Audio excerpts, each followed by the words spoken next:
All right, good afternoon. My name is Avi Stamen, and I thank you for joining me for our podcast today. Excuse me, for our webinar today.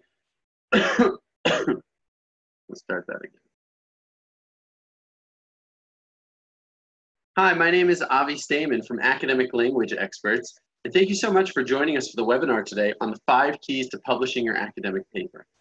I really appreciate that you're taking the time in order to watch the webinar, and I hope that you can learn some things about the publication process and get some tips in order to make that process more effective.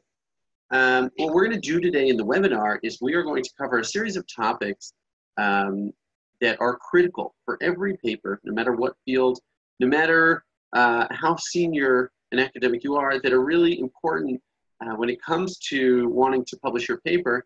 And it's important to be able to do them right. And sometimes these are big issues which take a lot of our time. And sometimes they're little things which we may have overlooked previously, which can help us improve the chances of publishing our paper in the journal or with the book publisher of our choice. Now, before we get started, I just want to direct everyone's attention to the Q&A feature up at the top. In case you have any questions throughout the webinar, you're welcome to press that button and we will do our best to address them as soon as possible. Before we begin, a word about Academic Language Experts. I founded ALE in 2011 with the goal of helping academic scholars translate and publish their research, translate and edit their research for publication. So we help scholars for whom English is not a first language, as well as scholars that are looking to translate from English into other languages. We help them translate. We can edit a text that's written in English, and we also provide formatting services. So if you need to format your paper or your book according to a specific style sheet, you can do that. You can send that to us and we can take care of that for you. Excuse me. My details, my information are right here. Feel free if you have any questions or you want to discuss further at a later point, feel free to contact me with any questions or queries you may have. Now, I want to start off by discussing what are the main goals. Why is it that we publish our research? Why is it that we need to write up that which we study?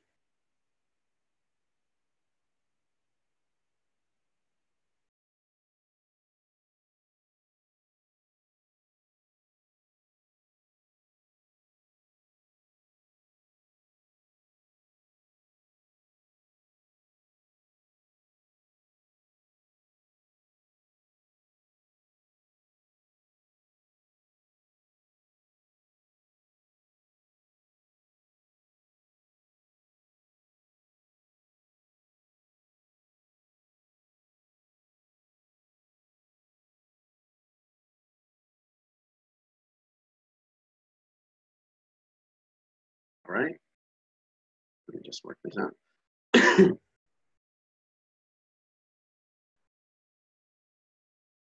Sorry about that. Okay, so the first and main goal is we want to be able to spread our research to a global audience. And what I mean by that is that it's important that if we're writing in a foreign language, or even if we're writing in English, that our research does not sit on our laptop. And that it gets to the places that we need it to get to. So oftentimes our research may have practical ramifications for different fields or industries. And it's important for us to understand that if it stays in a local forum, the impact that it could potentially have is limited. In addition, oftentimes we want to pursue partnerships with other scholars in our field from around the world. And it's important for them to be able to access our research and understand it. Now, in order to do that, we need to publish, and we need to publish in English. Whether we like it or not, 80% of the research in the world nowadays is published in English and is written in English. And we'll get to that later on, how exactly we deal with that fact for those of us for whom English is not a native. Now, in addition to impacting our field and spreading our research, we need to think about what I like to call the pragmatic side of publishing, which is career and promotion. Nowadays, one of the main criteria or factors, if not the main factor, in determining our career advancement and promotion as scholars is how much we've published, how often we've published, and in what journals or in what fora have we published in. And the answer to those questions can often determine whether we're appropriate or for a specific position, or if we need to publish some more in order to maybe get to where we need to get to in our careers. Now, I want to discuss for a minute why it is that it's so difficult for us to publish our paper. I want you to take a second before you take a look at the list here and think about what challenges have you faced in trying to publish your paper. What obstacles and roadblocks have you run into which have maybe made it difficult or frustrating to publish your paper or your research in the fora that you would like. And I listed a few of the major challenges that I hear when I give this presentation at universities and colleges around the world. So I often hear some similar themes. First of all, we need to come up with a novel thesis or idea. The goal when we're writing our paper is not to regurgitate things that others have written previously or that we ourselves have written. However, this isn't always so simple. For example, it can be challenging to know all the full range and scope of research that's out there in our field. Oftentimes, the research may be written in another language, and we may not have access to it or easily understand it. But even if it is in our language, just trying to map out what is currently being researched and what others are working on can be a big challenge. And unfortunately, what happens is that sometimes we're working on something and someone else is able to publish on a very similar, if not same topic before us, and then we're sort of stuck with research that's no longer novel. The second problem, the second challenge that we face, which we may not always be aware of, is the competition. And it can be difficult to assess the competition because we don't really know necessarily who else is submitting to the same journal or who else is up for publishing in the same book publisher that we want to. But that being said, it's important for me to emphasize that approximately 80 to 85% of submissions to respected, well-known journals are rejected. And that's important for us to understand that what we need to do when we're submitting our paper for review is give ourselves the best opportunity and the best chance to be able to overcome those challenges, be able to stand out from the competition, and really make an impression on the reviewers. And we'll discuss a little bit later on how we can go about doing that. The third challenge that scholars face is the process of peer review. And that can be one which can be extremely infuriating or frustrating, especially for young scholars who aren't used to the process. We have worked months, maybe years, on a specific piece of research, and it is reviewed by one of our colleagues who we may or may not know who that individual is. And then all of a sudden, there could be significant criticism or challenges to our approach, to our theory, to our findings, and we are either told that our paper is not accepted, or in a better scenario, where we understand from the reviewers that they need us to make certain changes and corrections and fixes in order to have our paper considered in their journal. And oftentimes this can really throw us a curveball in the sense that we thought we were at the end of the process, maybe, of publication, whereas really, if we look at the cartoon on the left, which I thoroughly enjoy because it basically depicts a scholar going to submit his paper and talking about the streamlined process is quite an improvement. So as we see here, even those processes that work well still can be very challenging and frustrating. And it's important for us not to give up hope, not to become disgruntled, and to understand that these peer reviewers are doing their work voluntarily. We'll discuss later on, excuse me, how we should respond to the peer review. But to understand that if we look at it in the right light, it can actually be very beneficial. One of the most common challenges that scholars that we work with face are linguistic challenges. There's no question that this is a big issue in the world of publication for those for whom English is not their native language, native tongue. And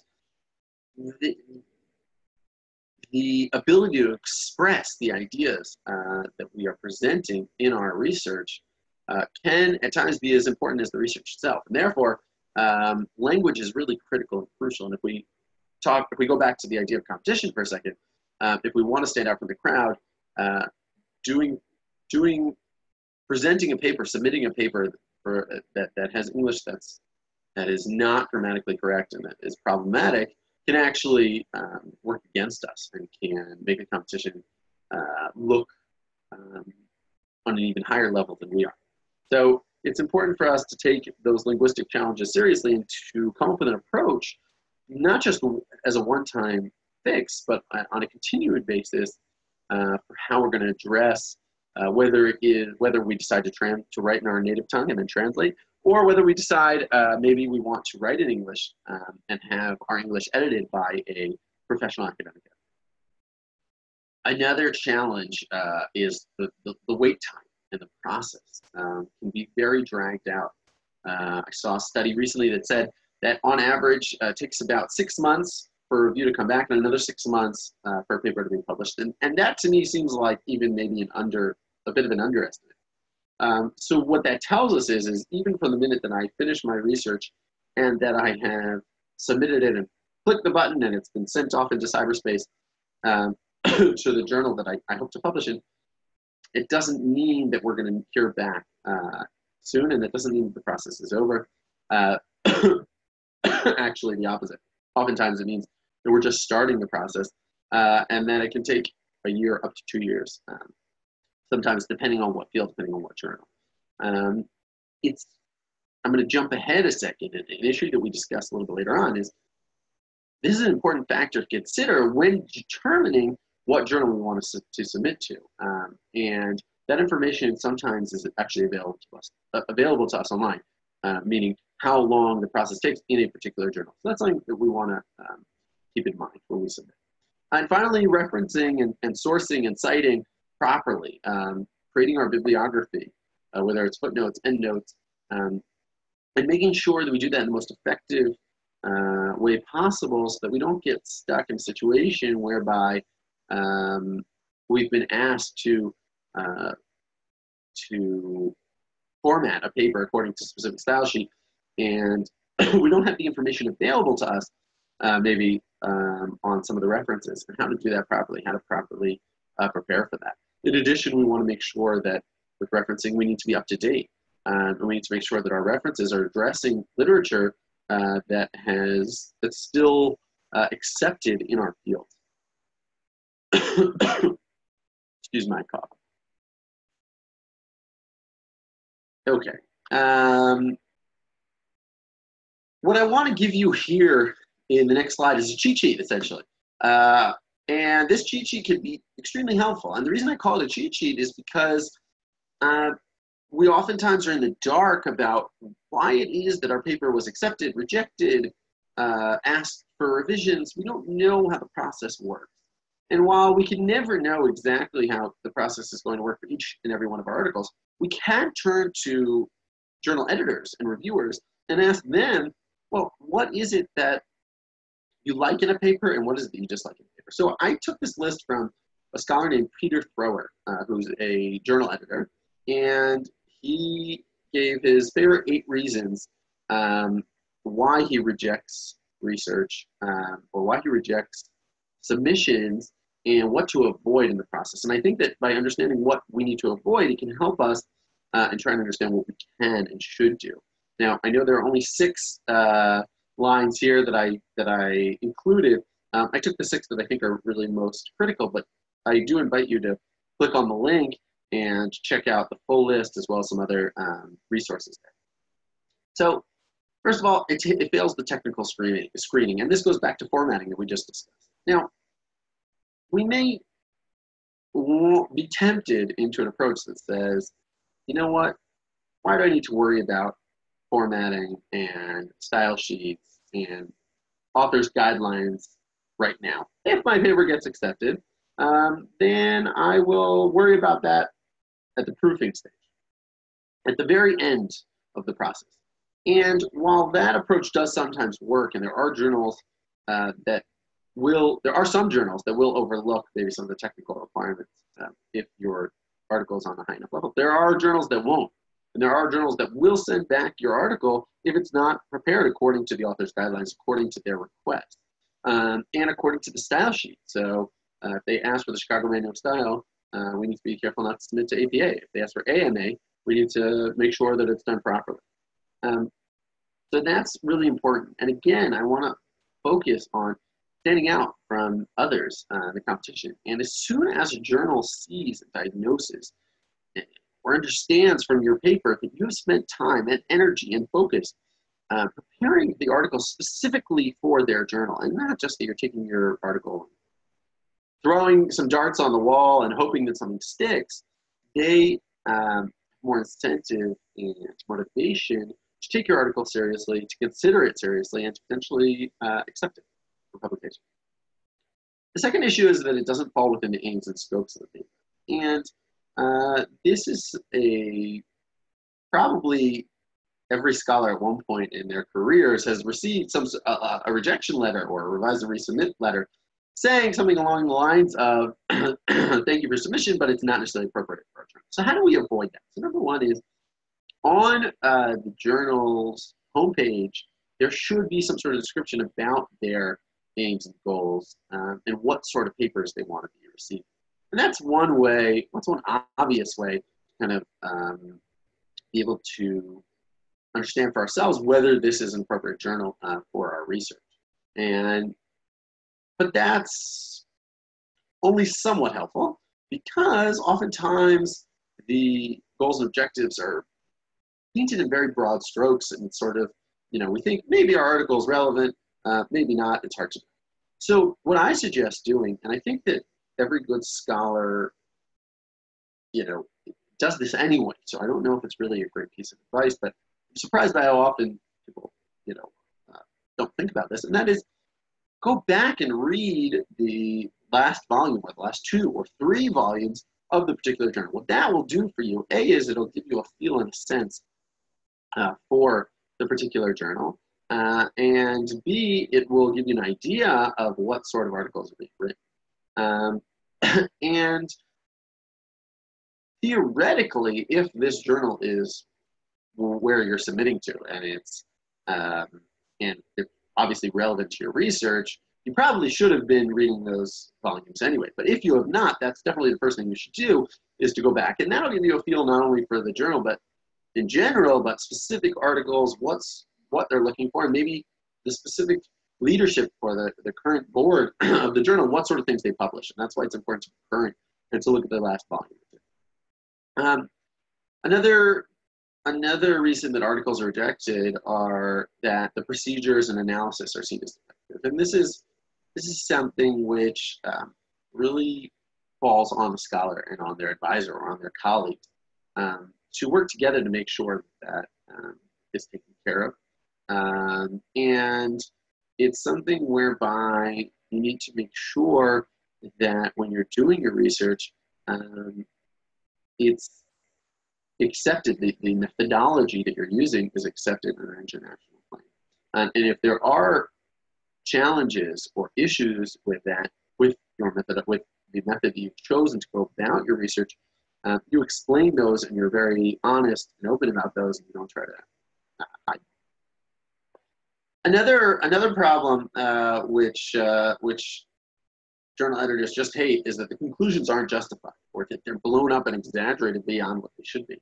I remember receiving a paper once for editing that basically was a study of indoor learning versus outdoor learning, and trying to understand where students learn the most.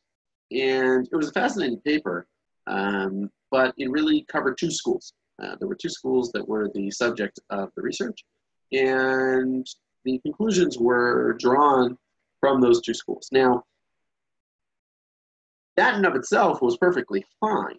The issue was is that the scholar decided to basically extend the ramifications or the understandings from her paper and try to impose them on all sorts of other frameworks and schools in different countries, in different areas, which was problematic, and the article was eventually rejected because the conclusions of the findings went well beyond what the findings actually said. So there's no problem if your article has certain limitations or restrictions. Not all of us have an unlimited budget or the ability to necessarily study the way we would want to be able to study a particular topic.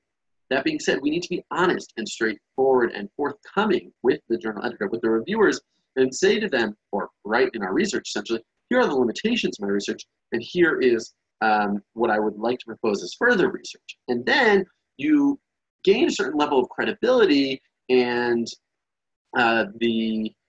it actually has a positive effect on the remainder of the article because your level of reliability and believability has been raised. Another major issue is that that Peter Thrower elaborates on is that it's an extension of, your article is an extension of a different article. Now, I have seen, we have worked with scholars for many years, and I've seen scholars who will take their journal article, or they'll take their doctorate, and they'll chop it up into many little different sections, and they'll use that for the next 5-10 years and try to publish as much as they can on the same topic, just writing it in different ways. Also, sometimes scholars will take a text published in one language and try to translate it and publish it in another. I'm not here to tell you what the right approach is, but I will tell you that if it's too similar and if there aren't enough new findings in your new paper, you're going to have difficulty because a reviewer that's on the ball is going to say, you know what, I've seen this before, or it's just not novel enough in order to consider for its own publication. And last but not least is it's incomprehensible. And this is something which I'm always shocked to see the papers that we receive for editing. And sometimes they can be very difficult to understand. And the challenge is not only that you get points taken away for poor writing. That's the less problematic issue. The real issue is that when a journal editor is reviewing dozens of submissions, and on yours, he or she may need to stop and consider, okay, what is he trying to say? What is the author trying to say here?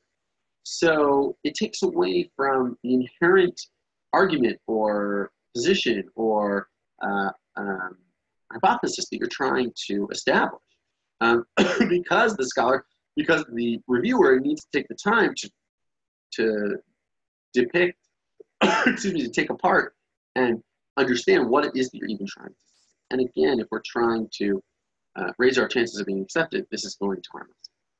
So now, I've presented a very bleak picture of all the challenges and all the reasons that articles are rejected. And I hope that you've stuck with me until now, despite all of that, and I hope that you're not too down, because now what we're going to do with the rest of the session, of the webinar, is we're going to ask a very simple question. How do we reach the summit? How do we take that final step towards getting published? How do we overcome the challenges and the obstacles that we've raised, both in terms of our own experiences with publishing, as well as from the journal editor's perspective and what they see as problematic?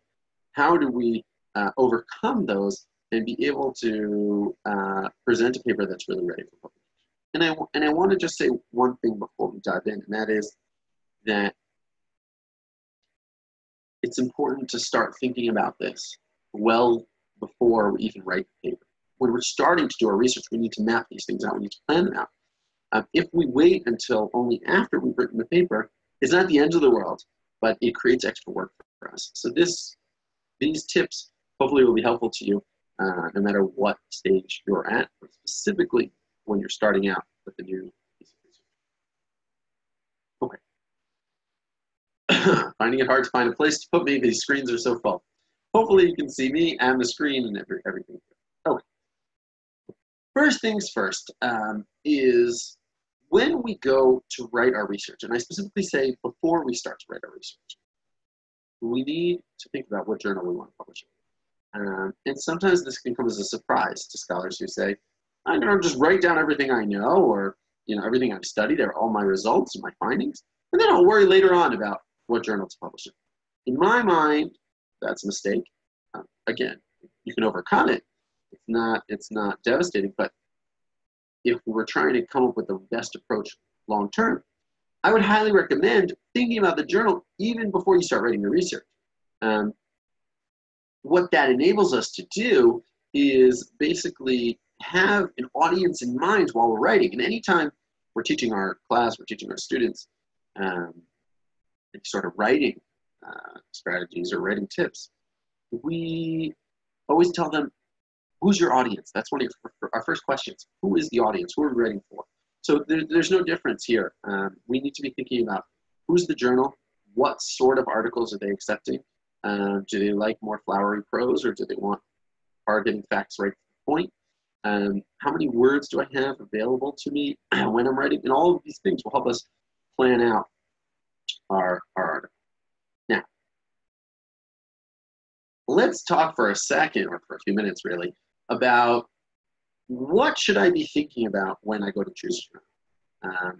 How do I make that decision? How do I find the right journals in the first place?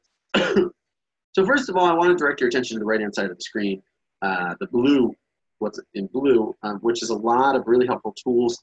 You'll see the middle ones are finding journals, and there are also tools for finding impact factor and acceptance percentages, which we'll talk about in a minute. And these tools use with caution. What I would say is that they are like Google in the sense that they are searching based on keywords and based on important ideas that come up in your research. Sometimes you can just upload your paper and it'll give you some ideas of where to publish. Some of the ideas and suggestions can be right on. Some of them can be totally off, and it's a waste of your time to even complete the application process. So use with a critical eye and scrutinize before you decide to go ahead with one of these journals.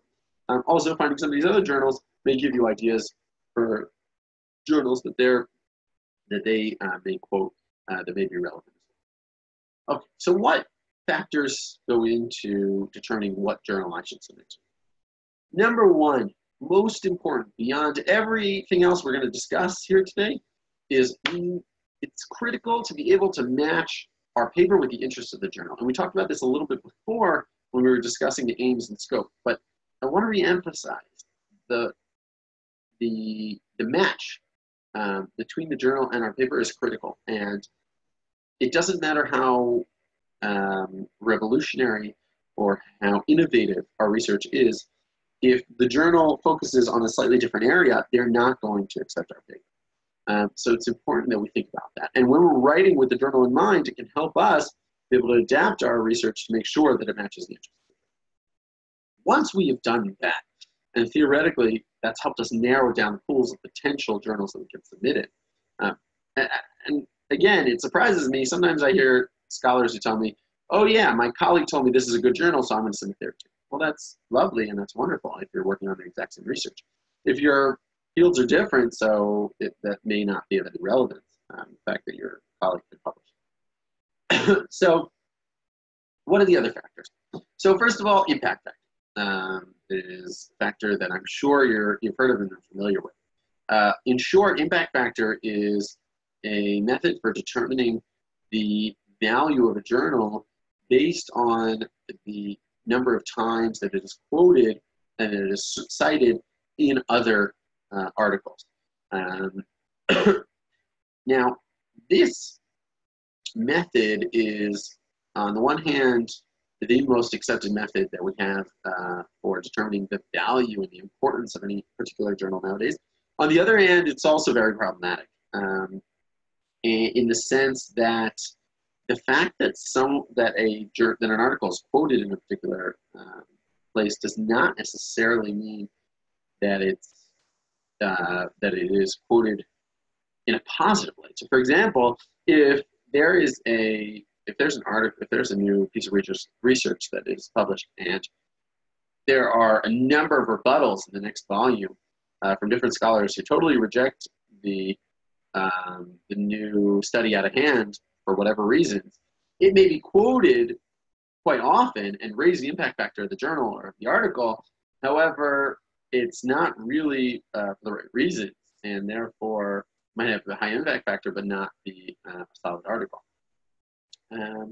That being said, there's no question that impact factor can give us some idea about which journals are well respected and are quoted a lot. And oftentimes, if we go back to our original goals, we want to get a promotion and move forward in our careers. Oftentimes, one of the methods for measuring our success in terms of publication is impact factor, is the impact factor of our articles, and therefore we need to take that seriously.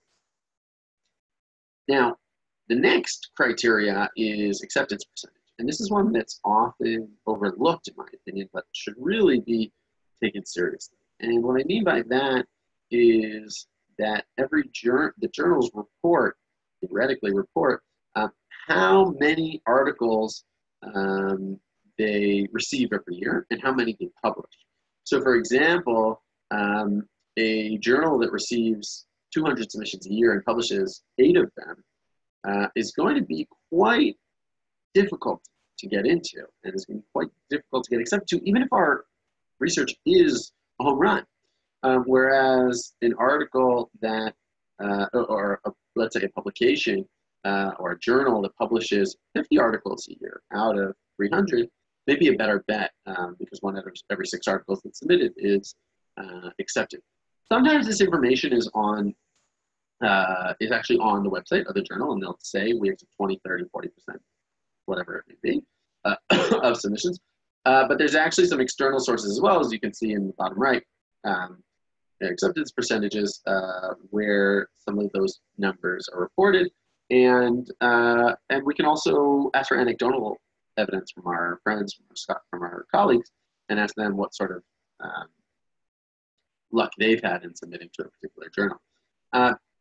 This should also be taken, tread lightly. This should be taken with caution, because, and I will explain this by a story. I was sitting next to a scholar at the National Library once, and the scholar received a phone call and stepped outside and was discussing, had a conversation with the Australian review board, which they determine which articles are, or they're one of the bodies that measure impact factor and acceptance percentage and collate and gather all this data for scholars to have at their fingertips in order to rank the different journals. And they asked him, what percentage of articles do you accept? And he told them 5%. And I was shocked by this because I know his field and his niche, and it's a very particular and small niche. And I was very surprised that he would accept 5%. And I asked him about it. He said, no, of course I don't accept 5%. I accept 50%. So why did he say 5%? Because the lower the acceptance percentage, or at least the stated acceptance percentage by the journal, the higher rank, so to speak, the journal receives, which again is our way of currently measuring that criteria, but is also has its faults. I want to jump to number 5, or excuse me, I want to jump to number 6, before we go back and talk about the speed of the response time. how long does it take for the journal to get back to us? And this is going to be really critical in determining where we want to submit to, especially for younger scholars at the beginning of their careers. It's really important to get some experience and to have some success and to get the ball rolling with publications. And I often hear from younger scholars, especially those who are in love with their baby, with their research, they want to go for the top. They want to shoot for the moon, and I totally get it, and I encourage it. On the other hand, if what that means is it's going to end up being a drawn-out, lengthy process with one of the top journals that will take 2 years, and at the end, there's a good chance that we may receive a rejection anyway, it's worth considering whether that's the best strategy, or whether whether we should first decide that we're going to go for some maybe level B, level C journals and have some success, get some feedback, get a publication out there, get our name out there, and be able to move on to further research. Oftentimes, the articles that we're dealing with are research that we completed often many years ago. And to keep that healthy ball rolling is really important and critical. So I want to emphasize this speed of response time. Now, again, this data is not always available to us, but sometimes it is, and it's worth looking into it and seeing if we can find that information in order to have that available to us when we determine. And my suggestion is that we don't take any one of these factors on its own. Rather, we take the impact factor, the length of the article, the impact factor, the acceptance percentage, and the speed of the response time, put those all together, make some sort of formula, and figure out for ourselves, okay, now where do we want to submit to? What makes sense? Now, an even more basic criteria, which I guess is a starting point, is the length of the article. And this is really important for authors who write in English, but as well as authors who don't write in English. When we sit down to write our article, we need to know what are the boundaries. Is there a minimum size for the article, a maximum length, and make sure we're writing according to the length that's being requested. So one example that I'm familiar with is when it comes to translating, which comes up very often, is that when translating from Hebrew to English or from Arabic to English, there's a jump. There's a significant jump in the number of words in the English. So, for example, if there's an article of 8,000 words in Hebrew, oftentimes it'll end up being 12,000 in English. Now, that's fine if we have a journal that's willing to accept 12,000 words. But if we have a journal that's only willing to accept 10,000 words, and all of a sudden we have an article that's 12,000 words, now we have a little bit of a predicament. We can theoretically edit it down, although I wouldn't necessarily recommend using that as a strategy from the outset. But it's important to have that in mind so that when we're writing our original manuscript, our original article, we know what we're aiming for in terms of length, so that it will be within the framework of the journal. I want to go back to number 4 for a second. That's what I like to call rejection as a strategy. And this is something I learned from one of my clients who told me that she submits all of her articles to one particular journal with the understanding and knowledge that they will not be accepted to that journal. But she does this anyway because she loves the feedback. They give fantastic feedback. Now, that's her strategy for success, and then she goes and submits it to the journal that she wants to submit it to and has a high degree of success. I'm not saying I recommend this strategy, but I think it's important to think about it, and it's interesting in that we need to not look at rejection as a negative per se, but rather a stepping stone in order to move on and to improve our research. And in fact, what's really interesting is I saw a study recently which said that papers that are rejected and then submitted to a second or third journal and then accepted there actually end up having more citations than papers that are accepted on their first try. And this is very logical. This makes a lot of sense when we think about it, but it's sort of counterintuitive in the sense that we want our papers to get accepted right away, but actually they do much better once we get some really great critical feedback and review.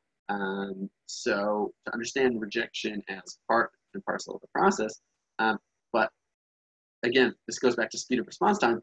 We want quick rejections. We don't want to wait 2 years before we get the rejection. Another idea is reaching out to the editor, which again, I do not recommend, but I recommend considering.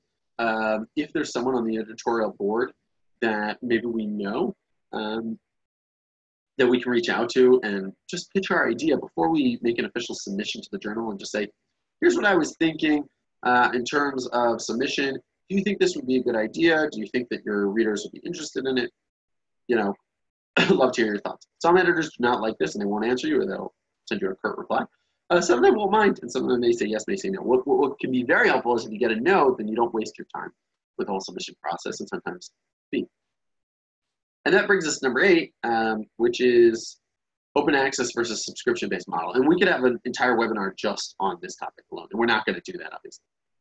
But it's important to be aware of what the different models are. Open access essentially was created, is a movement that started 5 to 10 years ago,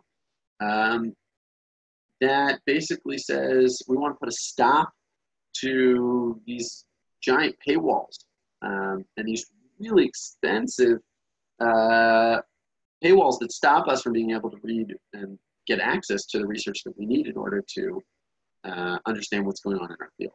And oftentimes libraries need to pay exorbitant amounts of money to different publishing companies in order to access the paper. So open access comes and says, okay, the financial burden is no longer going to be on the reader. It's actually now going to be on the scholar who's publishing. So as a scholar who wants to publish, we need to pay.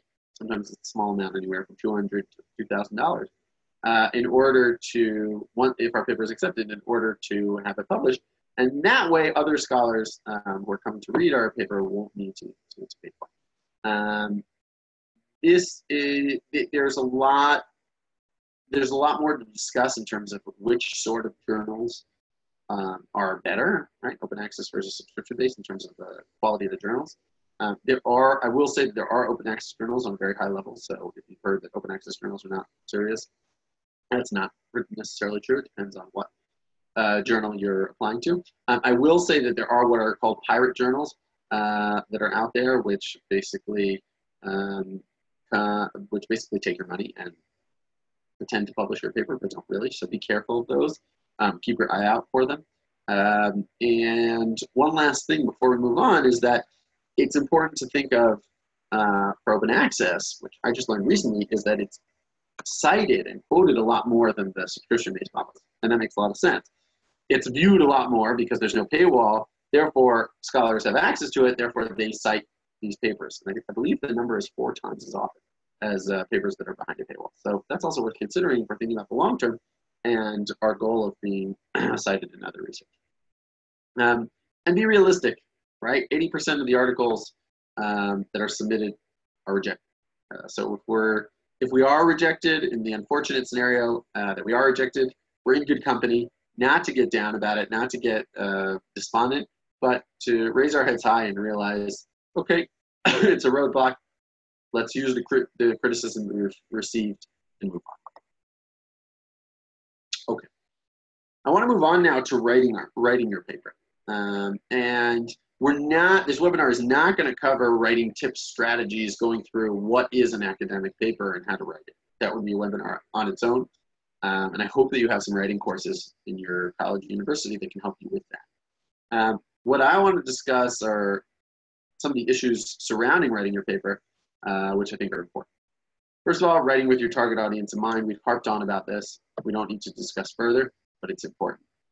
Writing concisely, especially in the languages whereby there's going to be a big jump when we translate from our language to English. It's important to write concisely, to be aware of how many words are in the article. Following the style guide and making sure that not just with sometimes people think style guide is for references and for bibliography. That's not true.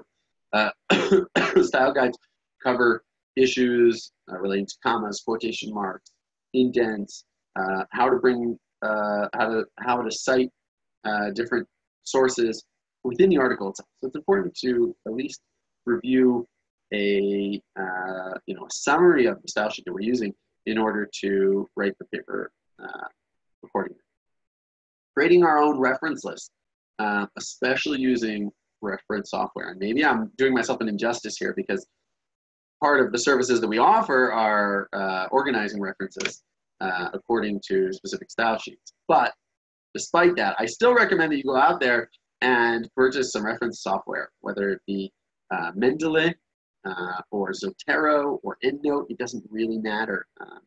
It's important to start using some of these tools. And basically what the tools do, just to give you a little bit of an insight, is you essentially create a library of the references that you use, or any references that you want that would be in your bibliography. And once they're stored in there, first of all, you can complete missing information sometimes for some of the sources. But even more powerful is if, let's say, you have them in a certain format and then you're told you need to switch them into a different format, or you want to submit to a different journal that asks for a different formatting style, in one click you can do that, as opposed to dozens of hours trying to go through and by hand and reorganize it. So look into those and see if they can help you. Doing your own peer review. This is something which I can't recommend highly enough. And what I mean by that is that you should not, the first person that looks over your paper decides for you should not be the journal editor or a reviewer. It definitely needs to be one of your peers, one of your advisors, someone in your close vicinity. And what saddens me is that oftentimes I hear from scholars that they don't want to share their research with their colleagues because they're worried about where the research is going to end up or whether it's going to be published behind their back. And I understand that point, and it's legitimate, and it has happened. That being said, I still believe it is crucial to go about getting peers and colleagues to review our work for us. And here's how I suggest doing it. Number one is we need to think about someone who is trustworthy and is believable and is someone who we know will not take our research and use it for their own benefit, but we'll be able to give it a critical eye and give it a real intense review. That's number one. So it's got to be someone in our close circle. Number two is it's got to be a two-way street. It never works long-term if they're doing all the work for us or we're doing all the work for them, and it doesn't go vice versa. And it also helps mitigate this maybe, I don't know, hidden dark motivation to take from other people's research. If we know that we're sending our research to our colleague and they're sending it back to us, then there's this two-way street, and it's beneficial for both sides. It can be very helpful. The other thing I would say is think about critically if there's no one in your department, maybe there's someone outside the country, someone you've met at a conference in your field, who their perspective, their external perspective, for someone who comes from a different setting, from a different environment, could be very helpful to you in making improvements and changes to your paper. Regardless, find someone you trust and deposit your paper with them before you send it along. You'll be amazed how much that can improve your writing. And last but not least, I want to direct your attention to the bottom right corner, which is a very, very simple image, which says 1,000 words. And it depicts what journal editors look at. This was actually based on a study of journal editors, and they asked them, okay, when you receive a submission, what exactly are you looking at? So if you see here, the vast majority of journal editors, are looking at the title and maybe the abstract. And that's it. And when I say that, I mean, if they aren't blown away by the title and the abstract, they're not going to read the whole paper. You see how few people are actually, a few editors are actually reading the entire paper.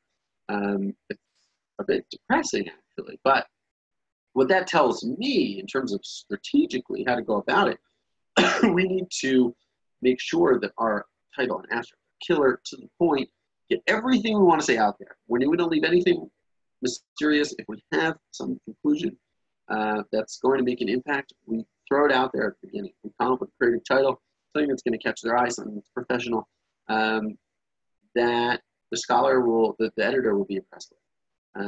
And so oftentimes, scholars forget about the abstract, that they even need to write an abstract till the last minute. They throw something in there, send it away, and then wonder, well, why wasn't my paper accepted? And a quick LB, the paper wasn't even considered. So let's make sure that doesn't happen to us and work carefully on the title and the abstract. I do recommend doing that last, by the way, after we have our entire paper well written, but don't leave it until the last minute where we're going to be stuck writing something very hastily. Okay, the next key out of the 5 keys, the third key to success in academic publishing, especially for scholars for whom English is not a native language, are how to go about the process of professional translation and editing services. And full disclosure, this is really based on our own experiences working with scholars on their research. And I try to melt it down into the real critical points that I think are crucial for success. First of all, I wrote when translation just isn't enough. The answer is translation never is really enough. What I mean by that is, if you write your text in your native language and you want to translate it to English, how do you go about doing it? So first of all, it's important to understand that an English-speaking colleague, a neighbor, a cousin, a friend who went abroad for a few years to an English-speaking country is not enough to provide a high-level academic paper. It's as simple as that. Professionals have trained to do this work. They have experience doing this work, and they've learned from their vast experience working on academic papers. You may think that you're saving some time and money by getting, an English colleague to do it. It may end up costing you more time and more money. And that is because translation is a very delicate balance.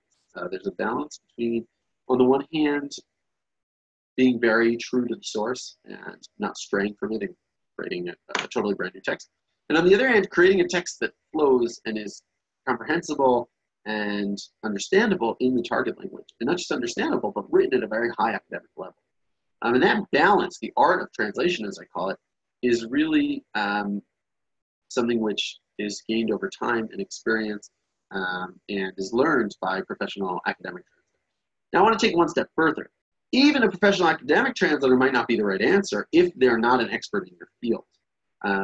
So, for example, with us in ALE, whenever anyone sends a paper in sociology, let's say, or in internal medicine, we make sure that the translator or the editor, for that matter, that's working on the paper comes from that specific field. And the reason for that is because if a translator does not fully understand the source text, it will be impossible for them to properly translate or edit it into the target language. And it will end up creating a lot of extra time and heartache for the author that needs to go through and basically revise and edit it. Now, in addition to everything I said now, even when you find a professional translator who's a professional academic translator with experience and knows your field, and that's wonderful and that's great, they also need an editing and revision. And the reason for that is because for the same reason that if you write a text in your own language, it benefits from editing and revisions, even more so with translation. There's oftentimes remnants of the original that are felt in the translation. There can be times where there are little things that are missed, nuances. And therefore, it's important to get a second editor. If that's something that you can do on your own, that's great. But if not, then to consider having someone else do revision editing. For example, in ALE, the way we handle this situation is we actually, on every translation project, there is a separate translator and then editor. So there's a subject expert translator who works on the paper, and then there's an editor who does a full edit of the entire paper to make sure that it flows and reads well and is accurate in the target.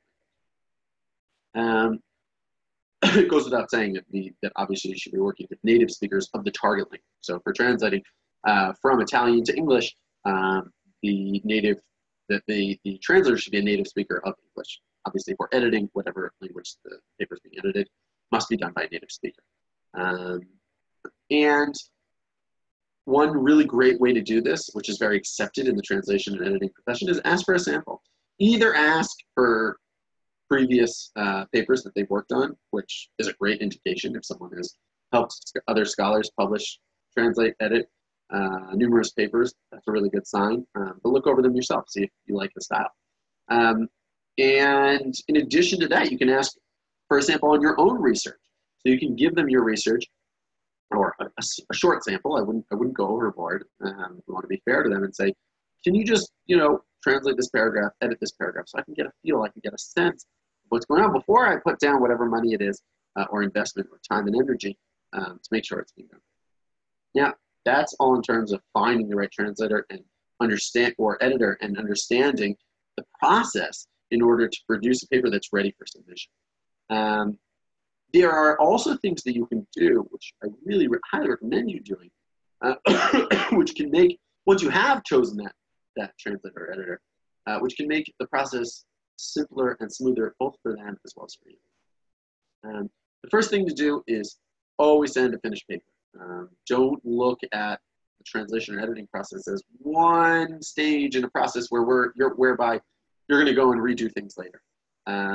That may happen as a result of review from reviewers, but send a paper that's as finished, as complete as possible. That gives the that gives the translator, the editor, the ability to produce the highest level text. If it's only half-baked in the original, don't be surprised if it comes back half-baked in the translation. Give it specific instructions regarding the level of intervention. But what I mean by that is that, as we discussed before, there's the two pillars. There's being true to the source text, and there's creating a comprehensible and understandable and clear target text. And those two can butt heads oftentimes. So it's important that if we have a specific preference, we want them to be a little bit less literal, a little bit more literal. We want them to use creative license and rewrite it. Or on the other hand, we really want them to stick to what we're originally writing. And that can depend on the field as well. Make sure we need to express these things and communicate them to our language expert before we begin work.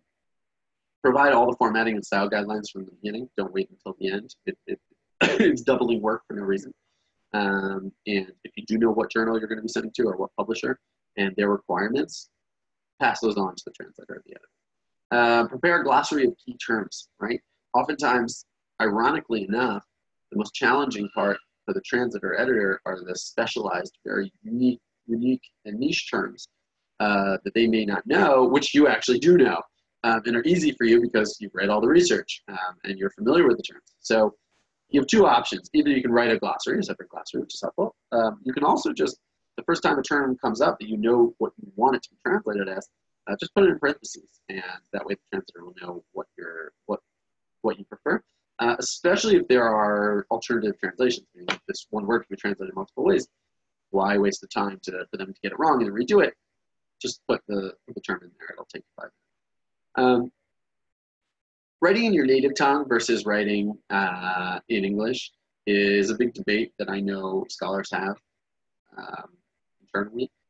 And what I would say is as follows, or at least this is what I tell our clients, is that if you are going to write in English, it needs to be of a basic enough level, or good enough level, that I can understand what you're trying to write in order to be able to improve it.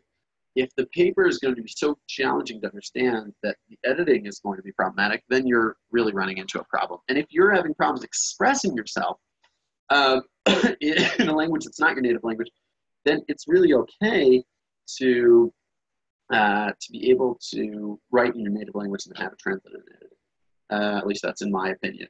There's nothing to be ashamed of in that. And you only have, as I like to say, you only have one mother, you only have one mother tongue. So it may be worth considering writing in your native language and then getting a real professional to work out the kinks and to complete the translation. On the other hand, if you spend considerable time in an English setting, your English is of a high enough level, it may be worthwhile, especially to improve for the long run, to write in English. The other thing is pricing. In general, I would say, as a very general statement, translation is about double the price of editing, so editing is about half the price of translation. So there is a money factor here as well to consider. If we're already talking about money, so we should talk about funding. We need to make sure that we know what's available to us in terms of funding opportunities. And that may be within our university, and that may be outside of our university. And oftentimes, the cost of translation, especially for books or longer articles, is well beyond what our department is willing to pay for. And unless we want to pay out of pocket, which we can pay out of pocket, it's important to start exploring those funding opportunities. We work with a few different scholars who are what I like to call the king of funding. They just are constantly applying for grants and funds. They know how to put together a proposal, and they are, some of them even send us money before they even have projects. They say, here's money that I got for funding, for translations, for editing, and just keep this until I'm ready to send you an article. Send us an article, and we complete it. But that takes time, it takes energy, but it also can help with this process. And finally, give the language expert time. If it took you 2-3 months to write the article, don't give the translator or the editor 2-3 days. Give them enough time. Ask them how much time they need, and give them that time in order to work properly. Plan ahead so that you're not rushing things at the last minute. All too often, scholars don't appreciate how long it takes in order to prepare a document properly, in order to translate, in order to edit, and it ends up not being done as well as it maybe could. All right, we're in the home stretch here of the webinar, and I appreciate you for hanging on until now.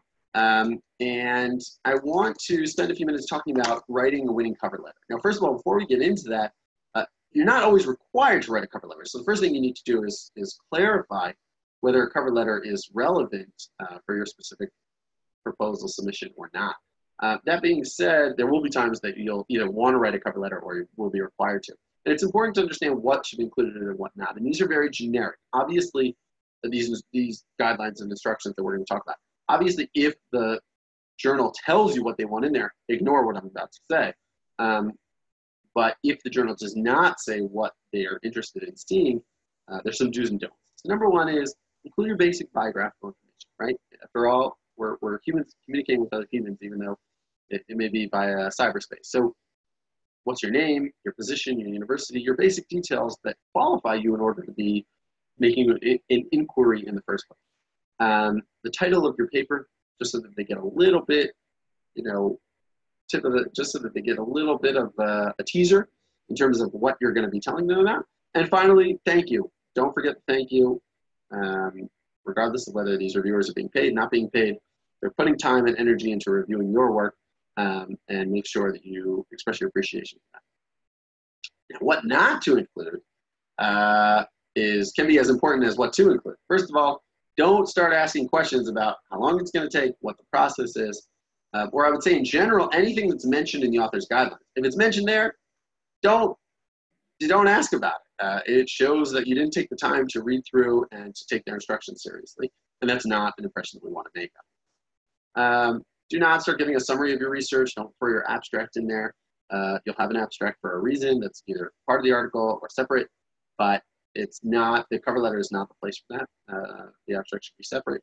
If you give them too much of a long-winded explanation, they may just gloss over and not read it. And most importantly, don't use poor language. If you've spent a lot of time and money and energy into perfecting the manuscript and writing it and reviewing it and editing it and translating it, do the cover letter as you should. And I'll say even more than that. I know, with us, anytime that we have a scholar who needs to write a cover letter, I do that for free. ALE does that for free, just as a service. It's important to me that you don't mess up with the cover letter, as we saw before. It really can be critical, along with the abstract and the title. So next time you send a project, say, Avi, I want that cover letter. All right, the last key, and we've made it. We've made it to the point of submitting our article. We hit the submit button, and now everything's off. And now we cross our fingers and wait. And finally, after 1 month, 2 months, 6 months, a year, we get review. We get a review, and we get critique. And oftentimes, it is very difficult to digest and challenging, because it may require a serious reworking of our article. It may be very critical. They may be harsh. And it's important that we know how to respond and use this as an opportunity to build from the critique and to improve our paper, and not to burn bridges, which can happen. So let's talk about the ABCs of professional communication, specifically in the context of responding to reviewers. A, always be polite. Doesn't matter how rude they were.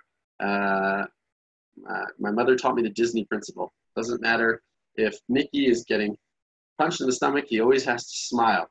And that's true here as well. Even if we're unhappy or disagree vehemently with the reviewer, we need to respond in a polite and PC manner.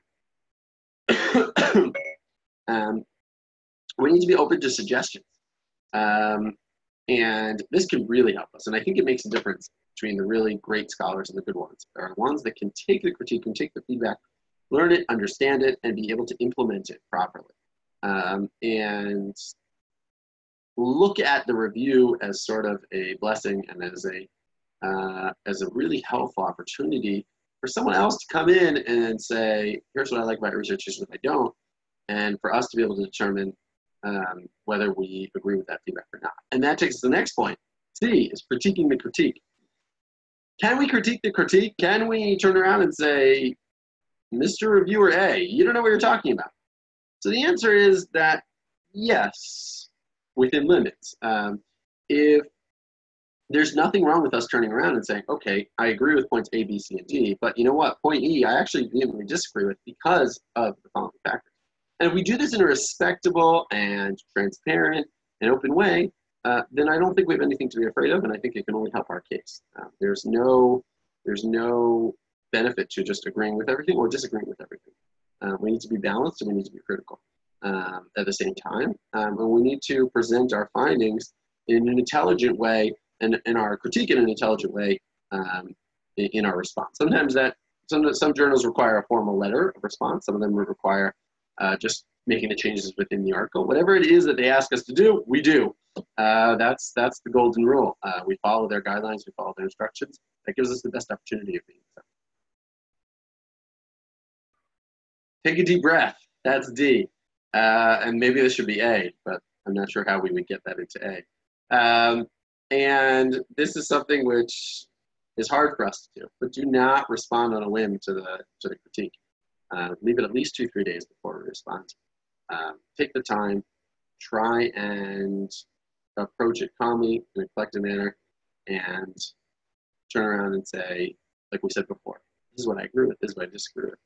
And try to sandwich it, meaning start off with something you agree with, throw in something in the middle you disagree with, and then finish it with something you agree with and that you appreciate. And that, again, thanking them for their constructive feedback. E, establish if it's a revise and resubmit or rejection. Sometimes it can be a bit confusing. They send me feedback. I don't know whether they still want the paper, don't want the paper. There's no problem following up with the journal editors, asking them what they meant, asking them to clarify, understanding that even those responses may take time, but really establishing whether our paper has a chance or not. Sometimes we can read between the lines. We see that this has a small chance of being accepted. It may be worth our while to take the feedback, say thank you very much, move on to the next journal, especially if it's taking us a very long time to get the first initial review. Obviously, we're only allowed to submit to one journal at a time, so it's important for us to be transparent in that. That's it. We have successfully concluded the 5 keys. We've gotten through the 5 keys of successful journal publishing, or keys to success in publishing our academic article. I threw up here some resources that can be really helpful to you. We discussed Elsevier, we mentioned, is a really helpful tool, especially for younger scholars who are just starting out, want to understand how the process works. Mendeley, along with Zotero and Note, are great reference software programs. Maybe start with Zotero. It's a free one that's created by academics that can help you sort of organize your library of citations and references. It takes time to get into it, but once you do, it saves you tons of time in the future. ResearchGate and Academia, if you're not familiar, are basically social media platforms for academics to be able to share their research, to discuss issues, to open up drafts of papers for review, and to basically get ourselves out there. We need to promote it's not enough even to publish. We need to promote our own research and make sure that those who it's supposed to be getting to, we go back to our goal. We're trying to impact the world. We need to make sure that our research gets to the place it needs to get to, and we can't just assume that the publishing house will do that for us. So research grant and academia are a great way of staying up on research and getting exposure for own research, and Google Scholar, which I'm sure you're familiar with. I want to finish with a quote that I really loved from an article that I saw recently that I think really kind of ties in the critical nature of language in everything in our research, and sort of drives home the importance of it. So it says as follows: science is never just about the data. The language in which we communicate affects our confidence and our ability to persuade, our expression of complex and nuanced ideas and information, and our judgments of the value of new ideas and their authors. And the way I understand this quote is that it's not enough for us to do the experiments, to run through the motions, but really we need to take the language and how we express ourselves as seriously as the researchers. That's it. We finished with the webinar. I thank you very, very much, especially if you've gotten to this point, for sticking with us, for hanging in there. I hope that you've learned something today in the process. If there's something that I didn't cover or that you'd like me to go into more information or more detail on, please don't hesitate to be in touch and to send me an email, give me a phone call. I'm very accessible. I'm happy to answer any questions you may have. And if you have any translation or editing needs, please don't hesitate to be in touch. Happy to explain and walk you through the process and explain to you how it works. So that's it for today. I hope you enjoyed, and I look forward to working with you in the near future.